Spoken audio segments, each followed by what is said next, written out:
Tầng nằm đằng mèo hồi gì nè tâm tha thô của kỳ cho nhu đen nè hồi bé này giờ tâm là á sâu mai nè nuôi heaven mi tin lung thay mi tin kiếp ba nè mèo nè bồi giờ lá ya nè sát buồn tạ là nghe nè nắm rem nè trôi xa nghe nè trốn chân để khấn chân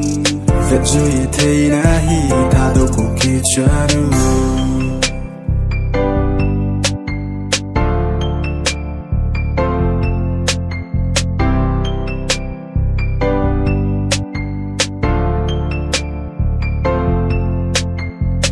thang ngặt bi na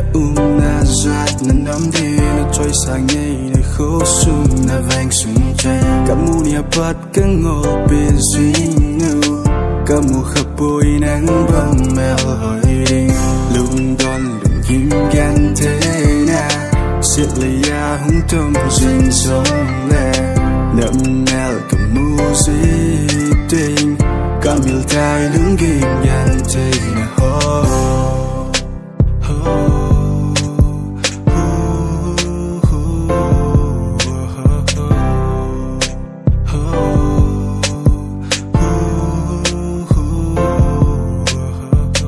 Tầng nằm đằng mèo hồi gì nè tâm tha thô của kỳ cho nhu đen nè hồi bé này giờ tâm là á sâu mai nè nuôi heaven mi tin lung thay mi tin kiếp ba nè mèo nè bồi giờ lá ya nè sát buồn tạ là nghe nè nắm rem nè trôi xa nghe nè trốn chân để khấn chân việc duy thấy nè hi tha thô của kỳ cho nhu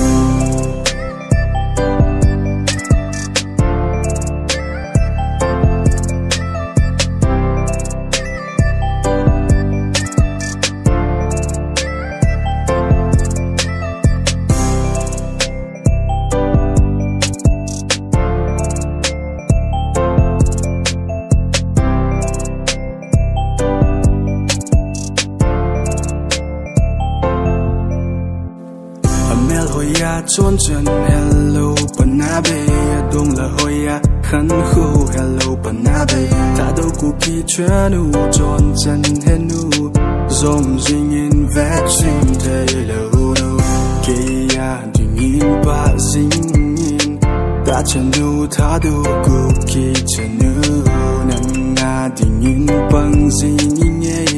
ta chấp ba ta đâu cụ kỳ chấp ba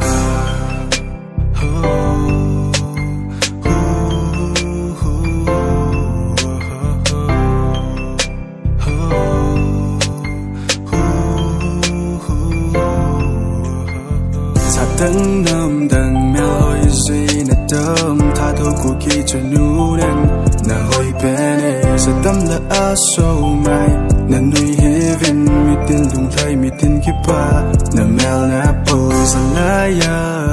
nè sát buồn tạ là nghe nè nắm rem nè trôi xa nghe nè trốn chân để khấn chân việc duy thấy nè hi tha thô của kỳ cho nhu